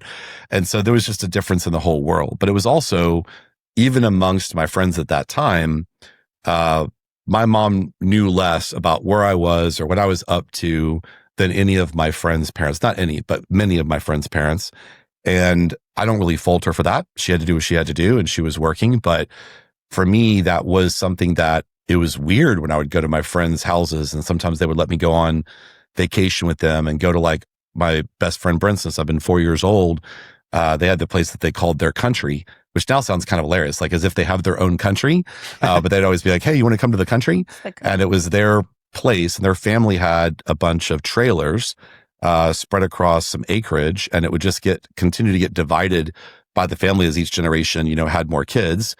And there was oil on the property, but not enough to make them any real money, enough that it kept up with the taxes and the insurance. So it was kind of self-sustaining, but not really anything that they could pay bills with or anything like that. But it was enough to keep it in that family for that reason, right? And him and other friends that I had, when I would go and spend time with them and the parents knew everything, they knew what was going on with me, that my own parents didn't know what was going on with me because of what they knew from being so close to their kids that were my good friends. So that was really weird for me. And I'm not even going to say it was entirely positive. I don't know how I felt about it. It was just weird. I think maybe there was probably some negative feelings about it, to be honest with you, at that time. I don't think I processed it that way. But bottom line is, getting older and then having kids ourselves, I think that it was important to us that we have the opposite of that, with our kiddos. And I think we've done that to the point where, we get accused by our oldest. Helicopter mom, I guess. The helicopter thing. All the time. All the time. We're like, yep, we sure are. And just plan to continue that. So anyway, that's kind of was the driver, was to do something different than what we experienced as kids growing up, and couldn't be happier. Hey family, real quick. If you'd rather watch your content, head over to Our Family Invests on YouTube. You'll find this episode and all our episodes over there. Don't forget to like, subscribe, and share your takeaways in the comments. Now, back to the show.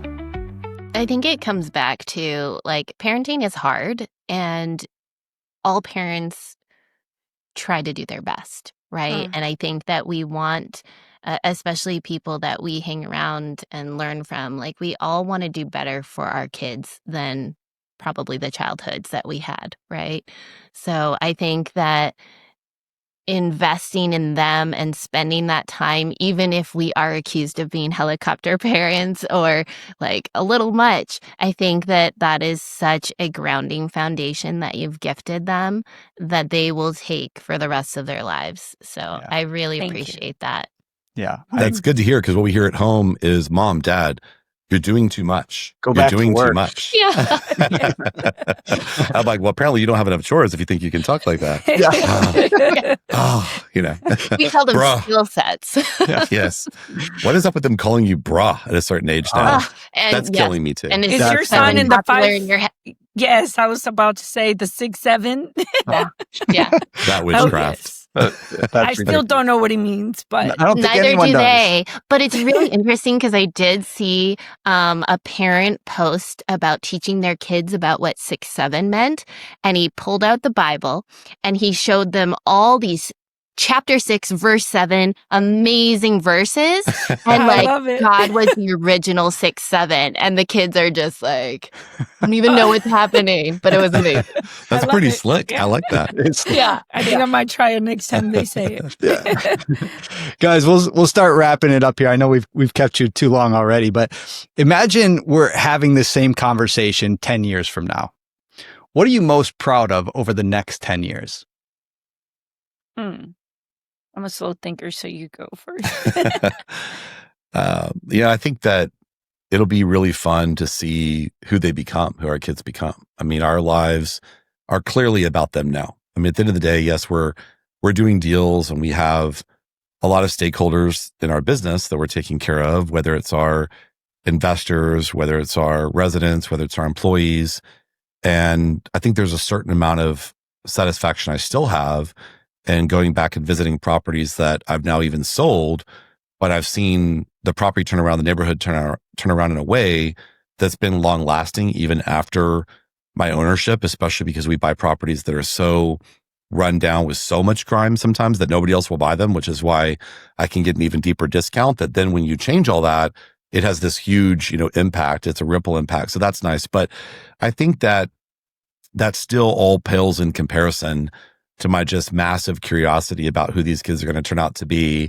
And I just look forward to taking as much credit as possible for what amazing humans I believe they're going to become. Because, even though, of course, a lot of that's on them, I have no doubt that I'll be telling them, see, that was that thing that we told you, blah, blah. And they're like, no, it wasn't. And we'll know, okay, maybe it's a little bit of both. But I think that's the single biggest thing I'm excited about. And, I also noticed that there's been a lot of stuff in our industry that I've gotten the privilege to be a part of. Like, for example, I had the idea to create the first ever designation program for the National Apartment Association for owners. They had one for, leasing professionals and managers and supervisors and maintenance technicians, but they didn't have one for owners.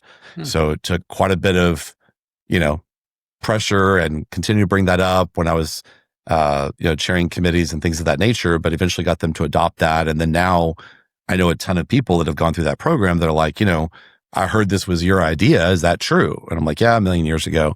And then they came through that designation program and that prepared them as they were getting ready to buy their first ever apartment complex, and so that was kind of neat. And then I see people that came up that were managers that became supervisors for me over time. And then now a couple of them run multi-state portfolios. One of them that was one of my regionals became my director of operations and then became my VP. And then I got her a job when I sold the portfolio, when we downsized, obviously, our team, got her a job as president of another friend's portfolio.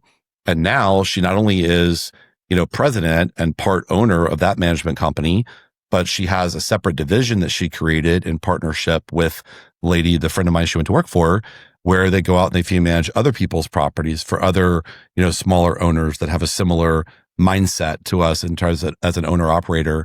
And I look at, her daughter who worked for me for 9 years, and now she's a supervisor across, $100 million worth of assets. And she was a leasing agent when she started out for me. And so that's kind of a fun thing too. I like keeping up with people on LinkedIn that have worked for me.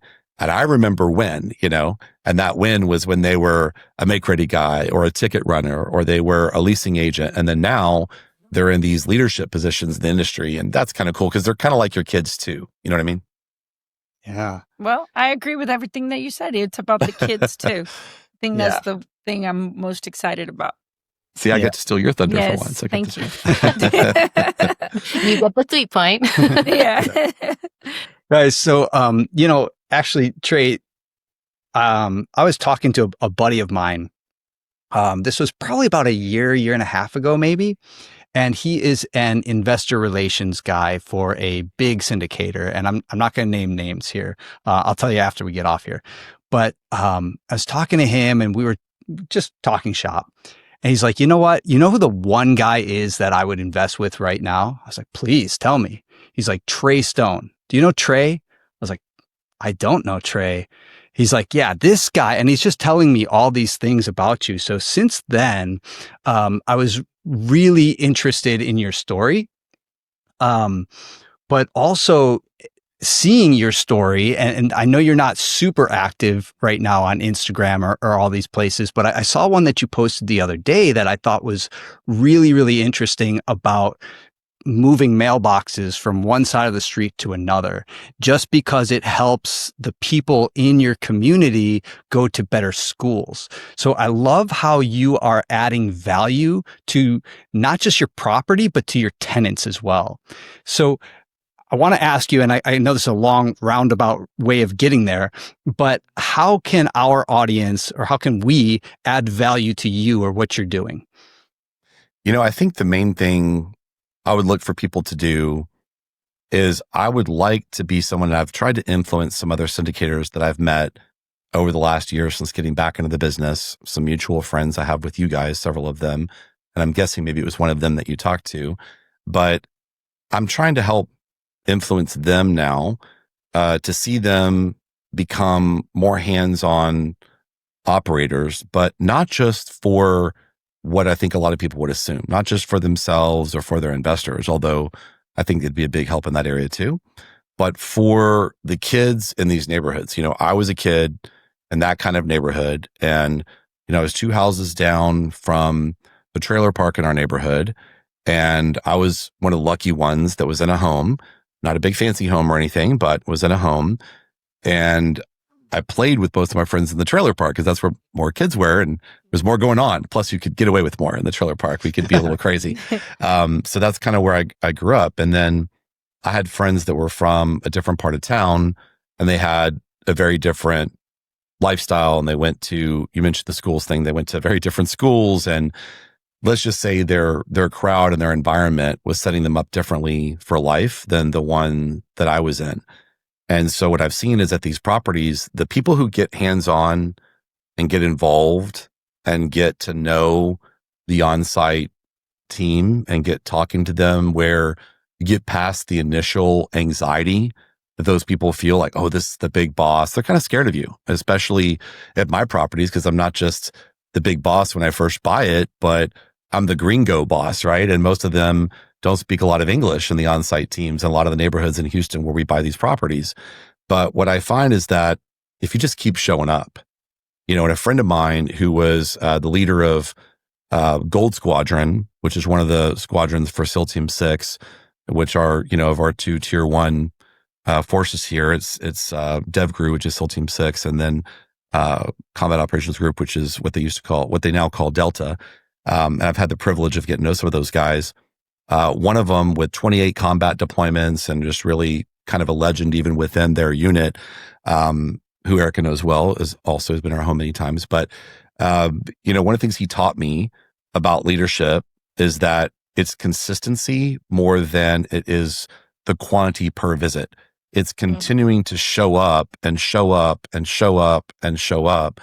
and to break out the objectives that you have for that team into really small bite-sized chunks that they can actually absorb, and then, go accomplish that mission. And then I'm going to come back and inspect what I expect and go over it with you, and then pat you on the back and put my money where my mouth is to recognize your hard work in accomplishing that mission. And then here's your next mission. And the more you keep doing that, their anxiety and the walls between your position in the company, their position in the company, those start to melt away, and you get to be friends, and they may still be your employees, but your colleagues, and when you start to have that type of relationship, you start to find out a lot more things that are going on at these properties that you otherwise wouldn't know. And the early part of my career, I didn't do enough of that. But as I started doing that later, and a lot of it with my wife's help, what I started finding out was that these properties, you can buy them and renovate them and increase rents. But if you really want to add value, you've got to develop trust with the staff and the resident base. So they'll tell you who's selling drugs. They'll tell you who's in a gang. They'll tell you who's trafficking underage girls. And so then you find those things out that otherwise no one would tell you.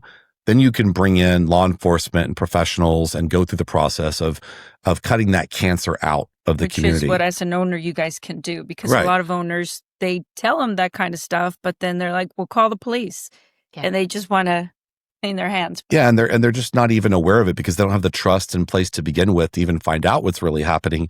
And what I'm getting at is that as I'm trying to teach other folks that do what I do, what I've learned about this and get them doing it, I think that's like our obligation, really, as an industry, is I think that we need to have a more widespread level of, personal and even sort of emotional investment in the idea that if we don't get rid of these people that sell poison to kids in our communities that we own and that we manage, if we don't get rid of the people that, they get 8, 9-year-old kids running the drugs and the money back and forth between the trap house and the cars. If you get wrapped up like that by these predatory narcotics dealing gang members out of just fear as a child growing up in an apartment complex of that nature, and you get wrapped up in that life, and then sooner or later you get popped for something. So then you get into the system and you start to get certain, face tattoos and other stuff. And now you have a record. Now you're never getting out. And then the next generation does the exact same thing. Mm-hmm. And I don't think that the government can do anything about it whatsoever. And if we don't, as landlords, say, you know what, where does this stuff go down? It occurs in rental housing. Not all of it, but the vast majority of it occurs in rental housing. And if we don't address this, number one, we're not going to be able to extend the longevity of these properties and keep up their useful life so they don't become functionally obsolescent. Because if you don't turn that around, they're not profitable enough to justify the economics of renovating them and extending their life. And then that adds to the affordability crisis in housing that we have in America today, which adds to the overall social unrest and a lot of the other roots of our problems that we have. So I think a lot of it comes down to, it sounds a little cheesy, but like being the change that you want to see.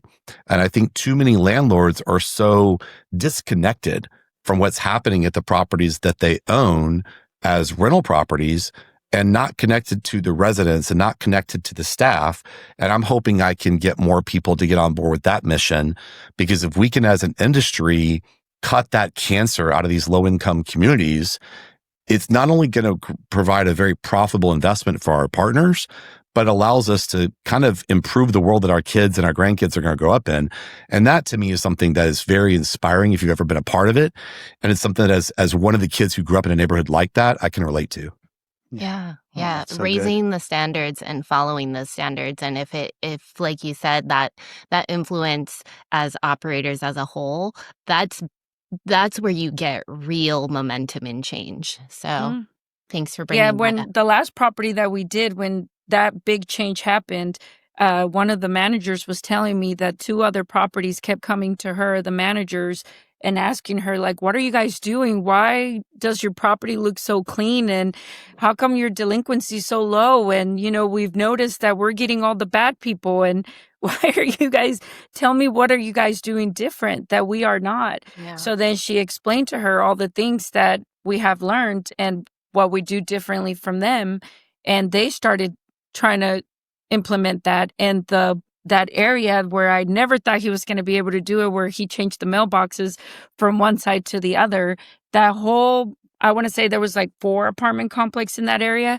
Within a year and a half, it was like a different area. It was like crazy because once we did it, then the next community wanted to do it because they didn't want to look like the ugly duckling once we changed everything and everything was nice at our. Well, and that was strategic because I strongly encouraged April, our manager there, to get to know these other managers. And I said, tell them everything we're doing. Like none of it's a secret. Tell them every single thing we're doing and tell them that we'll help them do it. Because the thing is, as we lift up that whole submarket, everyone benefits, every stakeholder involved benefits. And so that's the biggest value that I think people can add in the industry is understanding that coincidentally, doing the right thing as a landlord and not just physically upgrading your property, but actually upgrading it, especially within multifamily where you can have so much entrenched, crime and narcotics and prostitution and trafficking. Like those are the areas of the business where we can all kind of like save ourselves a little bit, because I think that otherwise, you see this gradual kind of like downfall and urban decay, throughout the country in all these different areas. And it's getting worse. The homelessness problem is getting worse. The drug addiction is getting worse. The gang violence, all the things, kids ODing on fentanyl, like all this stuff is related. It's organized crime that's moving that poison into these communities. And if we're not the ones rooting it out at our own properties, who exactly is it that we think is doing it? Because if we think the government's doing it, that's a fantasy. They're not going to do it. They've never been able to do it. They're losing that war by a wide margin. Sure. But we can do something about it because ultimately as the owners, if we get hands-on, we get involved, we find out what's happening, there are actions we can take that can root that problem out. And the attitude that I've encountered in some properties that we buy from some owners is that, hey, if they've paid rent, I don't care. That is a ridiculous way to think. And so anyway, that's the change that I'd like to see and the value that I'd like to see everybody add. And by doing that, that is adding value for us, just like we're adding value for you and every other landlord if we think that way.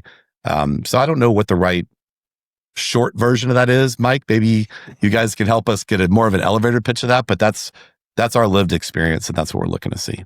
Yeah, I appreciate that visual. And that is tangible action that people can take. And it is a ripple effect to all the other problems that our world faces right now. So people may not think of it in that scope, but thanks for bringing that to our attention. On another note, knowing what you know now, living the lives that you have lived, what would you each whisper to your younger self? You start. I love it when you start. She's always right. No, kind of, if you want to stay married. But, I think in a lot of ways, I look back at it and I think I was so anxious about failure that I didn't enjoy the ride as much as I probably could have. And, I was getting a haircut this past week and a guy named Will is my barber, has been cutting my hair forever. Cuts my son Gavin's hair too. Will Mejia, shout out to Will because he has this podcast. And he was actually asking me something kind of similar. And he was saying, cause he's known me for a while now. And he's like, in this go round, you're coming back. He's like, so, is it any easier? Like, what's different about it? And I said, I think that I had so much fear of failure and anxiety about that I made everything harder than it needed to be. And I made myself less happy than I could have been. And I made some of the people I worked with less happy than they could have been because I was so driven by fear and anxiety as a young entrepreneur. And I said, so with deals that I'm doing now, and I brought up a couple deals I just recently bought. We bought 3 deals in the last 11 months. And one of them, we just finished the rehab and it's now 100% leased, but it was like in the 60s when we got it. And then the other 2 we just acquired. So they're in the process of getting turned around right now. And I told him, like, before I would have felt the need to be micromanaging like every single thing that is going on at that property. And now I feel like I can work with my team, give them a vision of where we're going. We have our weekly staff meetings, and Eric and I have our site visits, and we have kind of a process. We have what my assistant, Lisa, who set this interview up for us, who's been with me 20 years, what she jokingly calls Trey's commandments, the things that I expect, kind of the blueprint to happen at every single property and be done in a certain manner. All of our policies, some of which are a little different than the way the big property management companies do things. And I feel like if I manage that, I can be a little bit more relaxed and enjoy it. So for example, we're doing this podcast with you guys today, and then doing an early Thanksgiving tomorrow with our family here in Houston. Then we're going the rest of this week up to our ranch with the kids and going to go relax and do that. We're taking the second half of December off, and we're taking the second week in January to take the kids to go skiing up at Wolf Creek. There is no way on earth back in the day that I would have been able to relax and enjoy, some glasses of Woodford and some country music on the back porch at the ranch, with recent acquisitions in the portfolio. Yeah, right. I would have been so distrustful that things were being done the right way. And now I feel like I have kind of the experience and the wisdom that some of the people I've hired are better at doing these things than I am. And as long as I give them some vision and inspect what I expect and have some accountability, and they know that I do hold people accountable. I'm not one of these people that says, oh, you can never have turnover. You should never fire anybody. It's just always a training. Like, no, we have certain standards and requirements. And if those continue not to be met, then we make changes. And my whole staff is very aware of that fact. But aside from that, giving them some autonomy and freedom and trust to go deliver on these things so we can have a little bit of balance, and it doesn't have to either be complete retirement or working like a psycho, 24/7 around the clock. Like, those are the only two previous extremes I've ever lived. And then now there's a little bit more of that middle ground. And I wish I could have found that at an earlier age, because I'm 47 now, and I bought my first real estate when I was 19 as a rental property. And that's a long time to learn that you can do it in a peaceful way, as opposed into a maddened, stressed, anxious state of being. So I would have liked to have learned that opposite a that. little I'm earlier. so go with the flow kind of person, never makes plans. And the first vacation that we took, he's like, all right, so we're staying here, a car rental. We're spending 2 hours in this place where this is da da da da da da. And I'm like, what are you talking about? It's a vacation. Let's just go with the flow. So then we decided, okay, on our first vacation, you plan the first day. And then the second day, we're just going with the flow. I usually like doing things. And he loved my second day. Everything just turned out so perfect for us that now he doesn't like to make plans as much when we take trips, and goes with the flows. Yeah, that's good. For me, I would just tell myself that everything will be okay, because I've always been, I would just tell myself, it's okay. Don't overstress. Everything will turn out great, because I've always been a very anxious person and overworked and overthink things, and just I wonder if this is going to happen or if my future is going to be okay. So I've always have been a little anxious about the future. And I think I would just tell myself, just relax, take a deep breath. Everything will turn out great.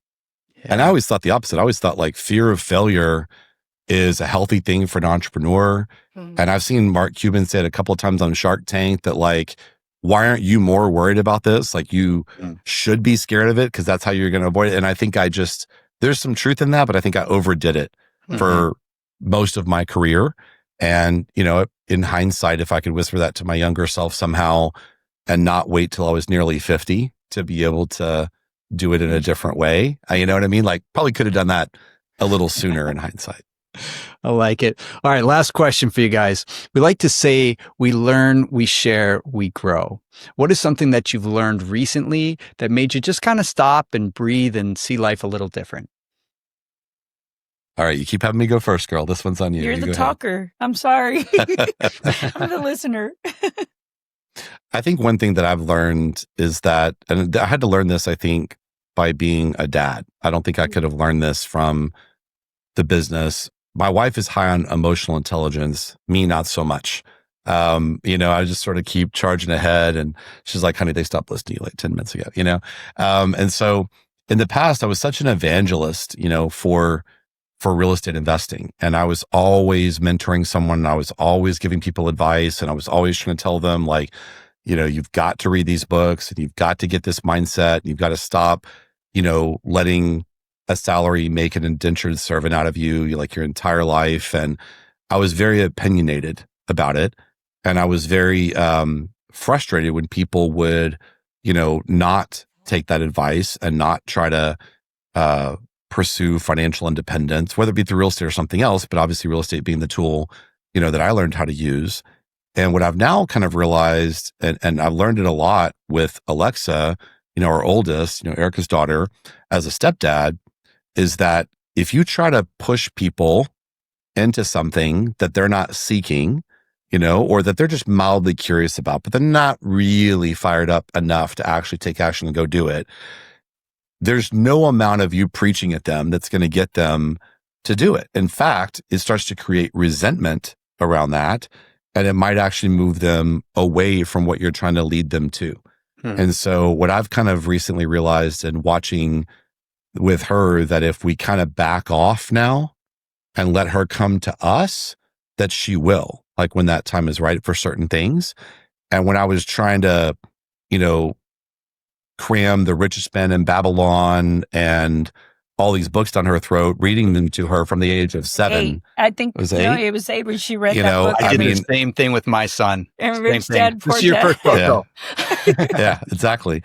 And what I've kind of realized is that just applies across the spectrum, and it's everybody, that you encounter, and you have to kind of be willing to just sort of sit back and let them come to you.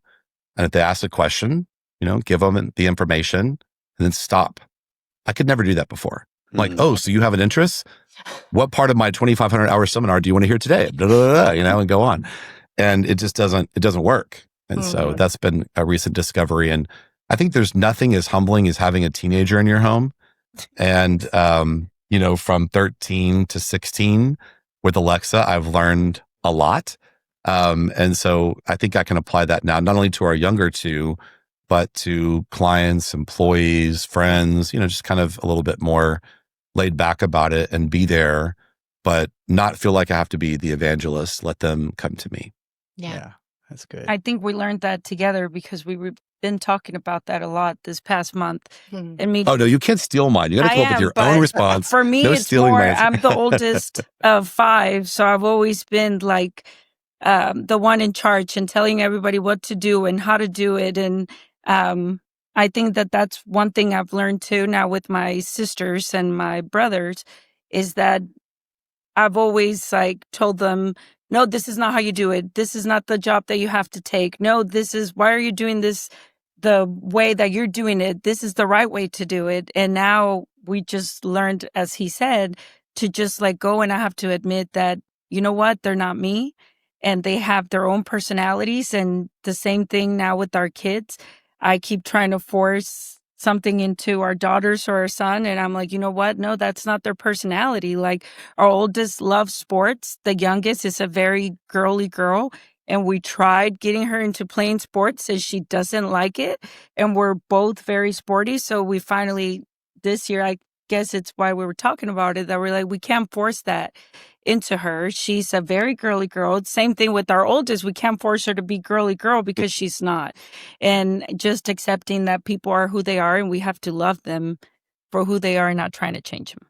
I love it. Those are great. Erika, Trey, thank you so much for taking the time, sharing with us, and just inspiring us to be better humans and better parents. So if our audience wants to connect with you, where is the best place for them to do that? Our company website is trackrecordassets.com. And my buddy that you guys spoke to earlier, who's my business partner now, Ian Stapleton, and I started that company this year. And he went from being an LP in one of my deals to being, my partner at the GP level. And that's how we have content out on that same Track Record Assets on all the different socials now. And a couple of our TikToks are up over a couple million a piece that I can't believe. I mean, without him, I'd be at like 5 views, but he's got 25 million subscribers and 16 billion views on his YouTube channel. I'm sure you'll hear all about it if you have him and Madeline on your show. I know they want to do the show, and they've met you guys. But anyway, so that's how we reach out to people. And it's just want to say that I love what you guys do. I think it's a really unique perspective that your show brings. I've done, our mutual friend Brendan Turner's pod and Brad Lee, and I recently did the ADPI pod with Eric and Markian and a number of other podcasts this past year and get to know people.